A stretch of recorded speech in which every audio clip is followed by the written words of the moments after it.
మనము నిజామాబాద్ జిల్లాలోనే కొండెంగ హనుమాన్లో దాంతోపాటు వడ్ల దాతి అనే ఒక ప్రాంతంలో మనం ఉన్నాం. తరతరాలుగా ఇక్కడ ఊర పండుగ సంబంధించినటువంటి అమ్మవారి విగ్రహాలని ఇక్కడ వాళ్ళు తయారు చేస్తూ ఉంటారు.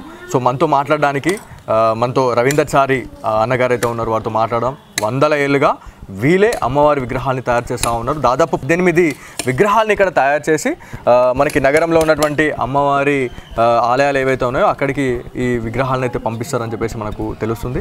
వాళ్ళతోనే మాట్లాడడం తెలుసుకునే ప్రయత్నం చేద్దాం. అన్న జై శ్రీరామ్. జై శ్రీరామ్ అన్న. జై శ్రీరామ్. సో తరతరాలుగా మీరు మీ ఆనవాయితీలో భాగంగా మీరు అమ్మవారికి సేవ చేస్తూ ఉన్నారు. సో ఎట్లా అనిపిస్తూ ఉంది అన్న, ఎన్ని వందల ఏళ్ళ నుంచి మీరు ఇక్కడ చేస్తూ ఉన్నారు ఈ పని? ఇది తరతరాలుగా వస్తున్నది. అమ్మవారు దగ్గర 1900 మా పెద్దలు చెప్పింది 1935లో గత్తర్ వచ్చిందట. ఓకే. గత్తర్ వచ్చినప్పుడు అంటూ వ్యాధితో బాగా ప్రబలి మొత్తం నిజామాబాద్ ప్రాంతం అంతా భయప్రాంతాలకు గురైతే ఊరు గ్రామస్తులు పెద్దలు శీలం జానకీబాయి గారు వాళ్ళందరూ మాట పెంచి మరి ఏం చేస్తే బాగుంటుంది, మరి మందులకు లొంగుతలేదు, మరి ఏం చేస్తే బాగుంటుంది అని క్వశ్చన్ చేయగా అందరు గ్రామస్తులు ఒక తీర్మానం చేసి అమ్మవారికి శాంతి, గ్రామదేవతలకు శాంతి చేద్దాం, గ్రామదేవతలు ప్రతి అంటే పూజ చేసి ఊరేగింపుగా తీసుకుపోయి గ్రామ శివారులో ప్రతిష్ఠించి అమ్మవారికి శాంతి చేస్తే శాంతించాలని చెప్పేసి ఒక నమ్మకంగా నమ్మి అమ్మవారిని ఆ రోజు నుంచి స్టార్ట్ అయ్యి పూజలు చేసి అమ్మవారి గ్రామ శివారులో ప్రతిష్ఠించిన నుంచి అప్పుడు అంటువ్యాధి కలరా మాయమైందని చెప్పేసి అప్పటి నుంచి నమ్మకంతో మనం ఆచారాన్ని మనం పోగొట్టకుండా మనం అంటే కాపాడుకుంటాం. సో చాలా మంది పిల్లలకి అంటే యంగ్స్టార్స్ కి మాలాంటి వాళ్ళకి ఎవరైతే ఉన్నారో అసలు ఊర పండుగ అంటే తెలియదు. అసలు ఊర పండుగ అంటే ఏంది? ఊర పండుగ అంటే అసలు మెయిన్ అంటే ఊర పండుగ ఊరంతా కలిసి చేసుకునే పండుగని ఊర పండుగ అంతే. అంటే ఊర పండుగ ఇప్పుడు సర్వసామాజిక అంటే శీలం జానకీబాయి గతించిన తర్వాత ఇప్పుడు చిన్నపల్లి గడి ఊర సర్వసామాజిక వీడిసి అని ఉంటారు కదా, అన్ని కులాలు కలిసి ఒక వీడిసిగా ఏర్పడి అన్ని కులాలతో చేసుకునే పండుగని ఊర పండుగ. ఈ గ్రామ దేవతల్ని ప్రతిష్ఠించాం అనుకో, ప్రతి ఇప్పుడు మహాలక్ష్మమ్మ గుడి మహాలక్ష్మి నగర్లో ఉంది. అప్పుడు అది మొత్తం అడిలా ఉంటుండే, దుబ్బ జీజీ కాలేజ్ అది కూడా అడిలా ఉంటుండే. అంటే ఊరు శివారు మన నిజామాబాద్ హిందూ ఊరు శివార్లో ఉంటుండే అన్నట్లు. అప్పుడు అక్కడ ప్రతిష్ఠిస్తే ఎటువంటి అంటు రోగాలు కానీ ఏమన్నా భూత ప్రేతాలు పిశాచాలు కాపాడుతుంది అని చెప్పి నమ్మకం, గట్టి నమ్మకం. ఓకే. సో 18 విగ్రహాలని తయారు చేస్తారు. ఎంతమంది చేస్తున్నారు ఇది అంతా? అప్పట్లో ఇప్పుడు రైతులకు మన తాత వాళ్ళు ఏం చేస్తున్నారంటే గొర్రెలు కానీ నాగళ్ళు కానీ చేసేవారు అప్పట్లో. ఆ గ్రామ పెద్దలే మీరే చేయండి అని చెప్పేసి అప్పటి నుంచి శీలం జానకీబాయి సమక్షంలో తీర్మానం చేసి ఆ రకంగా తాత వాళ్ళు చేసుకుంటా ఆ తర్వాత తండ్రి వాళ్ళు తర్వాత మీ దగ్గర వచ్చింది, మా దగ్గర వచ్చి 18 విగ్రహాలు తయారు చేస్తున్నారు. ఎంతమంది శ్రమిస్తున్నారు ఇందులో? మొత్తం 7 బండారు భూషణ్ నుంచి 7 పని చేస్తున్నాం. సో ఎన్ని డేస్ నుంచి? ఇది 5 రోజుల ప్రాసెస్. ఇది 5 రోజులు మంగళవారం నుంచి మొదలుకొని శనివారం ఈవినింగ్ కల్లా కంప్లీట్ చేసి ఇవ్వాలి వాళ్ళకు. శనివారం నాడు అర్ధరాత్రి నుంచి సాయంత్రం కాలం నుంచి పూజలు చాలు అవుతాయి. ఇక అర్ధరాత్రి నుంచి ఊర పండుగ కార్యక్రమాలు స్టార్ట్ అవుతాయి. సో ఒకే చెట్టుకున్నటువంటి కర్రతోనే తయారు చేస్తారని మాకు తెలిసింది. అంటే ఏంటి అంటే ప్రత్యేకత ఏంది ఒకే కట్టెతోని చేయాల్సిన దాని గురించి? అయితే ఇందులో అమ్మవారికి ఒకే చెట్టుతో తయారు చేయడానికి కారణం ఏంటంటే అమ్మవారు మామిడి కర్ర అంటే లక్ష్మీ స్వరూపం. అవును, లక్ష్మీ స్వరూపం. ఓన్లీ మామిడి కర్రనే వాడాల. మామిడి కర్ర వాడడానికి అదొక కారణం. ఓకే. శుభసూచకం. మనం ఏదన్నా శుభం చేయాలనుకుంటే మామిడి తోరణాలు కదా, అదే రకంగా అమ్మవారు కూడా మామిడి చెక్కతో తయారు చేస్తే అమ్మ సాక్షాత్ పూజ అయిన తర్వాత ఇప్పుడు మేము ఇంతగా చేస్తాం కదా, తోడ మలక ఉంటుంది మాకు చేతుల్లో పూజ అయిన కార్యక్రమంలో 2-3 లేపినా కానీ లేవదు, 2 లేపితేనే లేస్తుంది. అందుకోసమే మామిడి కర్రతో చేస్తాము. ఆ మామిడి కర్ర శుభసూచకము, అమ్మవారు లక్ష్మీ స్వరూపం అని చెప్పేసి అదే కర్రతో చేస్తాము. ఓకే. సో ఇంకొక విషయం ఏంటంటే అమ్మవారు గ్రామంలోకి ఎంటర్ అయిన తర్వాత, మన ఇందూరుకి ఎంటర్ అయిన తర్వాత అమ్మవారి ప్రాణ ప్రతిష్ఠ చేసిన తర్వాత ఒక చిన్నప్పటి నుంచి మేము వింటుంటుండే చాలామంది ఏమంటున్నారంటే క్వశ్చన్ వేయండి ఇది అని చెప్పేసి. అంటే అమ్మవారు ఊర్లోకి వచ్చిన తర్వాత ఊరి పొలిమేర దాటద్దు అని చెప్పేసి ఒక చిన్నప్పటి నుంచి మేము వింటున్నాం. మీకు తెలిసిందే ఉంటుంది. ఏందన్న స్పెసిఫిక్ రీజన్ ఏంటి?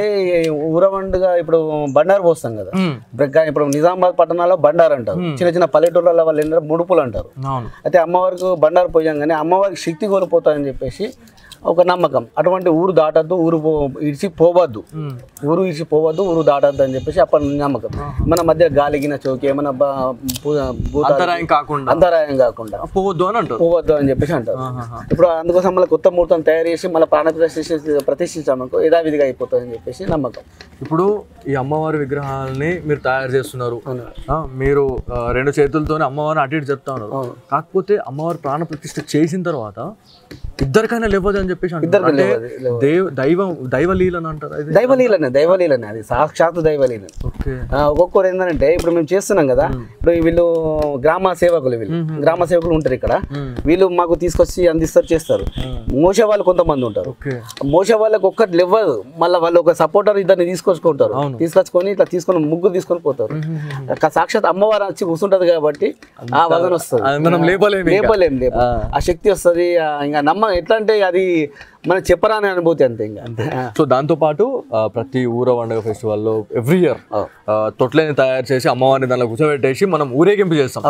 ఊరేగింపు చేసే టైంలో ఆ తొట్ల కింద నుంచి దూరం వెళ్తే అంతా మంచిదే జరుగుతుంది, పిల్లలు కాని వాళ్ళకు కూడా అమ్మవారు సంతానాన్ని ఇస్తుంది అని చెప్పేసి కూడా మనం వింటుంటున్నాం. ఇప్పుడు ఇందాక మీకు చెప్పాను ఊర పండుగ అని చెప్పేసి ఏమంటారు అంటే, ఊర పండుగ అంటే సమస్య ఊరు మొత్తం చేసుకునే పండుగ. ఇది ఏంటంటే మన దుబ్బా నుంచి ఇక్కడ గంజి ఉంటుంది, అక్కడ నుంచి తొట్టెలు తయారు చేసుకొని వెదురు బొంగులతో తయారు చేసుకొని వస్తారు. వెదురు కూడా ఒక శుభ సూచకమే. ఏమన్నా పేయి మీద ఎటువంటి ఏమన్నా ఉన్నా కానీ తీసేస్తారు అని చెప్పేసి ఒక శాస్త్రం ఉన్నది. అయితే వాళ్ళు ఏం చేస్తారంటే ఈ ఎదురు బొంగులతో ఒక తొట్టెలు తయారు చేస్తారు కదా, అమ్మవారి ఫోటోలు కానీ ఏమైనా పూజలు కానీ చేసినాం కదా, అలా మీదకి వెళ్ళిపోతే అలా మీద ఏమైనా దుష్టగ్రహాలు ఉన్నా ఏమన్నా ఉన్నా కానీ పోతాయని చెప్పేసి నమ్ముతారు. నమ్మి ఆ రకంగా కూర్చుంటారు. ఇంకా అమ్మవారికి మొత్తం అమ్మవారికి సాష్టంగా మనస వాచ కర్మణ మొత్తం ప్రాణం వెళ్ళుతారు. ఓకే, అంటే అదృష్టం ఎంత అదృష్టం ఉంటే తరతరాలుగా వస్తున్నటువంటి ఆచారంలో మీరు కూడా ఇంకా ఆ ఆనవాయితీని పోనీయకుండా మీరు అది కాపాడుకుంటూ వస్తున్నారు, ఒక కుల వృత్తిని మీరు కాపాడుకుంటూ వస్తున్నారు. ఎట్లా అనిపిస్తుంది? చాలా అద్భుతం, చాలా ఆనందంగా ఫీల్ అవుతాం. ఎందుకంటే ఇప్పుడు నిజామాబాద్లో కానీ చాలా మంది కార్పెంటర్స్ ఉన్నారు, వడ్రంగి వాళ్ళు ఉన్నారు. అటువంటి వాళ్ళకు దక్కని ఎంతో మందికి దక్కని అదృష్టము మా మా కులానికి మా వంశాలకు దక్కిందంటే, మాకు దక్కిందంటే అది మా తాతలు కానీ మేము చేసిన ఎన్నో జన్మ పుణ్యం అనుకుంటున్నాను. ఓకే, ఎన్నో జన్మ ఎంత తపస్సు చేసి ఇది అదృష్టం దొరుకుతుంది. నిజంగా అంతే కదా. మళ్ళీ ఇప్పుడు అమ్మవారికి సేవ చేసుకోవాలంటే నిజంగా అది ఎన్ని జన్మల పుణ్య ఫలితం ఉంటేనో వస్తుంది. మళ్ళీ మీకు తరతరాలుగా వస్తుందంటే ఇంకా హైలైట్. మళ్ళీ ఇంకోటి ఏంటంటే మేము ఇప్పుడు తయారు చేసి ప్రాణ ప్రతిష్ఠ చేసి పూజ చేసి అమ్మవారిని అక్కడ ప్రతిష్ఠిస్తారు కదా, కొన్ని లక్షల మంది మొక్కుతారు.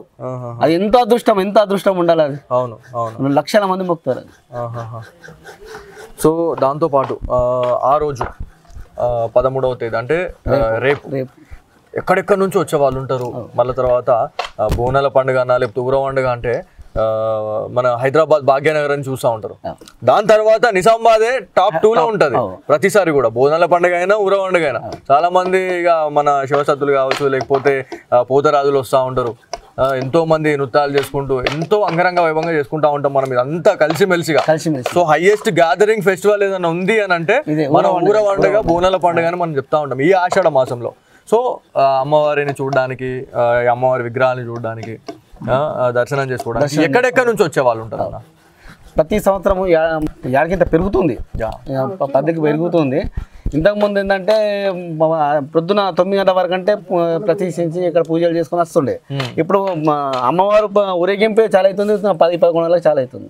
అట్లా దానికింత పబ్లిక్ పెరుగుతూ ఉన్నది. అంటే ఎంత నమ్మితే ఎంత వాళ్ళకి ఎంత ఇప్పుడు అమ్మవారు నమ్మిన వాళ్ళకి నమ్మినంత, అంతే, కొలిసిన వాళ్ళకి కొలిసినంత, అంతేనా కదా. దాంతో పాటు కిల్ల రఘునాథ ఆలయం దగ్గర ఒక గద్దె అమ్మవారిది అక్కడే పెట్టాలని ఏంటంటే ఎప్పటి నుంచి ఉంది అది? అది అప్పటి నుంచి అది కూడా అప్పటి నుంచే. అది శారదాంబ గద్దె అని చెప్పేసి అక్కడ మమ్మదేవి గుడి టెంపుల్ ఉంటుంది. అవును, అదంతా అమ్మవారి టెంపులే. అక్కడ నుంచే ఊరేగింపుగా తీసుకుపోదాం. అంటే అప్పుడు కిల్ల గాజులపేట అన్నది పాత ప్రాంతం ఊరు. ఆ ఊరు మొత్తం అయితే అక్కడనే ఉండే. ఈ కోటగల్లి మన గాజులపేట అంతా పాత ప్రాంతం. ఈ ఆర్య సమాజ్ కూడా ఒక్కొక్కప్పుడు ఇక్కడ ఇల్లు లేకుండే. ఇప్పుడు కొండల రాయుడు బోగన్ సాని సారగమ్మలు పెట్టినప్పుడు అక్కడ ఇల్లు కూడా ఎక్కువ లేకుండే. అట్లా ఈ ప్రతిష్ఠిత మూర్తులన్నీ ఊరు శివారు అన్నట్లు. ఆ రకంగానే అక్కడి నుంచి ఎదురుకొచ్చేసి ఆ ఊర్లో ఏమన్నా దుష్టగ్రహాలు ఉంటే తీసుకొని వెళ్ళిపోతుంది అన్న ఓకే ఆ ఆచారం. సో మన సనాతన ధర్మాన్ని మనం కాపాడుకోవాల్సిన అవసరం ఎంతైనా ఉంది. చాలా ఉంది చాలా. సో మన కల్చర్ అనేది చాలా దెబ్బతీస్తూ ఉన్నారు చాలా మంది. కొంతమంది అన్యమతస్తులే కావచ్చు, లేకపోతే కొంతమంది దుష్టశక్తులాగా మనం చెప్పుకోవాలి. సో మన పిల్లలకి ఈ పండుగల గురించి చెప్పుకోవాలి ప్రతి ఒక్క తల్లిదండ్రులు. మీ అంటే ఇప్పుడు మీలాంటి ఇప్పుడు మాకు తాతయ్యలు, అమ్మమ్మలు, నానమ్మలు మన కల్చర్ గురించి, మన గొప్పతనం గురించి చెప్తేనే రానున్న తరాలకి, రానున్న భవిష్యత్తులో తెలుస్తుంది. మనకు ఆస్తులు ఏమి ఇవ్వకపోయినా పర్లేదు, మన కల్చర్ని మనం కాపాడుకొని పెడితే బాగుంటుంది అని చెప్పి చాలా మంది చెప్తున్నారు. సో దీని గురించి మీరు ఏం చెప్పాలనుకుంటున్నారు సార్? ఇంకోటి ఏంటంటే అయితే దీని గురించి ఏంటంటే సార్, శానదాంబ గద్దె దగ్గర కొంతమంది చాలా మంది మేకలు కానీ కోళ్ళని కోస్తారు. కోళ్ళను కోసినప్పుడు ఇంతకుముందు ఏం చేశారంటే ఒక ఆయన ముస్లిం మతం వస్తుండే, వచ్చేసి హలాల్ చేసిపోతుండే. మేము 2 సంవత్సరాల నుంచి మేము వ్యతిరేకించినాం, వాళ్ళని ఇలా రానియలేదు. అయితే మా హిందూ ప్రజలకు తెలియజేయగా మీరు హలాల్ చేయించకండి. హలాల్ అంటే వాళ్ళది ముస్లిం వాళ్ళకి వెళ్ళిపోతుంది, అంటే అన్యమస్తులకు వెళ్ళిపోతుంది. అమ్మ వాళ్ళకి మీరు సమర్పిస్తున్నారు కాబట్టి అమ్మవారికి మీరు జట్కా కానీ మీ మన హిందువులు ఎవరైతే ఉన్నారో వాళ్ళతో మీరు ఏదైనా బలి కార్యక్రమం ఎవరైనా బలి ఇవ్వచ్చు అట్లేం లేదు. కాకపోతే జట్కా అన్నది బాగుంటుంది. జట్కా అవకాశం లేనప్పుడు మన వాళ్ళు ఇప్పుడు వేరే వాళ్ళు ఉంటారు, మన హిందువులు ఉంటారు, వాళ్ళతో అంటే అర్థం కాలేదు చాలా మంది. అంటే జట్కా అంటే ఇప్పుడు హలాల్ అంటే ఏంటంటే మేకని ఏం చేస్తారంటే ఒక నరం ఉంటుంది, నరం కూడా కోసేసి పెడతారు వాళ్ళు ముస్లిం అన్ని మతస్థులు. కోసేసి మా ఏదో చదివి కోసేసి ఆ మేకని పానం పోయిందాక కొట్టుకుంటుంది. అబ్బా అవును, కొట్టుకొని తీర పానం ఇస్తుంది, దాన్ని హలాల్. జట్కా ఏంటంటే ఇప్పుడు మన సర్దార్ సింగ్ వాళ్ళు జట్కా వేస్తారు, 2 కాళ్ళు వెనక పట్టుకుంటారు, తలవారు తీసుకుని ఒకటే జట్కా, ఒకటేసారి పానం పోయింది కూడా తెలియదు అన్నట్టు. అంటే వాళ్ళు చేసేది ఆ నొప్పి తెలియకుండా ఉంటుంది అన్నట్టు. ఇప్పుడు మీరు బలిస్తున్నారు కరెక్ట్, బలి ఇచ్చినప్పుడు కూడా ఆ జీవులు కూడా హింసించి చంపడం కన్నా ఎంత హైలైట్ చూడండి. అంటే మన సనాతన ధర్మంలో చాలా మందికి ఈ విషయాలు తెలియదు. ఈ హలాల్ చేయడం వల్ల ఇప్పుడు అన్న ఎంత క్లియర్గా చెప్పిండంటే మనకు కూడా తెలియదు అసలు హలాల్ అంటే ఏంది, జట్కా అంటే అనే దానికి క్లియర్ కట్గా మంచిగా కళ్ళకి కట్టినట్టు చూపించిండు. సో ఎవరైతే అమ్మవారి దగ్గర అమ్మవారి ఆలయాలు ఏవైతే ఉంటాయో, ఇప్పుడు పోచమ్మ, మైసమ్మ లాంటి దేవి దేవతల విగ్రహాలు ఏవైతే మనకి ఆలయాలు ఉంటాయో అక్కడ మీరు ఇట్లాంటివి చేయండి. ఎవరైతే అన్యమతస్తులు ఎవరైతే ఉన్నారో వాళ్ళు చేస్తే చేయనీయకండి, వాళ్ళతో చేయనీయకండి అని చెప్పేసి కుల్ల చెప్తా ఉన్నారు. సో దాంతోపాటన ఆ రోజు చాలా పెద్ద ఎత్తున ఉంటుంది. ఎన్ని వేల మంది వచ్చే అవకాశం ఉంటుంది? ఎక్కడెక్కడి నుంచి వచ్చే వాళ్ళు ఉంటారు వీళ్ళు ఇప్పుడు భక్తులు? విషయం ఏంటంటే ఇప్పుడు ప్రతి నిజామాబాద్ పట్టణ ప్రజలు ఉంటారు కదా, వాళ్ళ ఆడిబిడ్డలను అల్లుళ్ళు పిలుచుకుంటారు కంపల్సరీ పిలుచుకుంటారు. అట్లా వాళ్ళు మీ నిజామాబాద్ బాగా జరుగుతారట, మేము కూడా వస్తాం, మేము కూడా అనుకుంటా వస్తూ ఉంటారు. అవును, అట్లా పబ్లిక్ ఇంకా పెరుగుతుంది, కుల ద్వారా అట్లా పెరుగుతుంది. ఆ రకంగా కూడా అమ్మ కూడా అందరికీ అనుగ్రహాన్ని కూడా ఇస్తున్నది. ఓకే, సో ఫైనల్గా రేపటి గురించి చాలా పెద్ద మొత్తంలో వచ్చే అవకాశం ఉంటుంది. ఒకవేళ అంటే పోలీస్ డిపార్ట్మెంట్ నుంచి కూడా మనకు చాలా సహకారం కావాలా. ఎట్లా ఉంటుంది ఎవ్రీ ఇయర్ మనకి అంత మంచి అనుకూలంగా మనకి మంచిగా సపోర్ట్ చేసుకుంటూ ప్రతి దాంట్లో ఎలాంటి అవాంఛనీయ సంఘటనలు జరగకుండా ఉండేందుకు పోలీస్ డిపార్ట్మెంట్ చాలా చర్యలు తీసుకుంటూ ఉంటుంది. ఇప్పుడు కూడా అక్కడ ఏర్పాట్లు కావచ్చు, లేకపోతే వచ్చే భక్తుల సౌకర్యార్థం నీళ్లు కానీ, లేకపోతే ఏమైనా అన్నదాన కార్యక్రమాలు కానీ, లేకపోతే అన్నప్రసాదం ఏమైనా ఇవ్వడం అట్లాంటిది ఏమైనా అరేంజ్మెంట్స్ ఏమైనా ఉన్నాయా మీకు తెలిసిన వాటికి? అంటే రేపు మార్నింగ్ 4 గంటల నుంచి 5 గంటల నుంచి పూజలు చాలు అవుతాయి. 9-10 గంటల వరకంటే అమ్మవారి ఊరేగింపు చాలా అవుతుంది. కాబట్టి ఆ టైంలో ఎటువంటి వేరే వాళ్ళు చేస్తారా వాటర్ ఫెసిలిటీ, కానీ అన్నప్రసాదం కింద ఎవరు చేయలేరు, ఎందుకంటే అంత ప్రొద్దున ఈ కార్యక్రమం చేయలేరు కదా, చేయలేరు. అది కూడా ముందు కానీ ఈ సర్వ సమాజ్ కమిటీ ఆధ్వర్యంలో ప్రతి సంవత్సరం చాలా బ్రహ్మాండంగా జరుగుతుంది. వాళ్ళు ప్రతిదీ మాకు అనుకూలంగా అన్ని తీస్తున్నారు. మళ్ళీ పోలీసు వారు కూడా సహకరిస్తున్నారు. దీంట్లో మున్సిపాలిటీ వాళ్ళు కూడా చాలా వాళ్ళది పెద్ద పాత్ర ఉంటుంది. మళ్ళీ ఇంకోటి ఏంటంటే ఇప్పుడు ఒక 4-5 సంవత్సరాల నుంచి మనం చూస్తున్నాం, స్పెసిఫిక్గా మొన్న హనుమాన్ జయంతి ర్యాలీలో బజరంగ్ దళ్, విశ్వ హిందూ పరిషత్ ఏవైతే మనకి హిందూ ఆర్గనైజేషన్స్ ఏవైతే ఉన్నాయో వాళ్ళంతా పెద్ద మొత్తంలో ర్యాలీలు తీసారు. ర్యాలీలు తీసినప్పుడు ఓన్లీ వాళ్ళు మాత్రమే ఈ అన్నదాన కార్యక్రమాలు ఏవైతే నీళ్ళ వితరణ కావచ్చు ఇట్లాంటివి చేస్తారని అనుకున్నాం.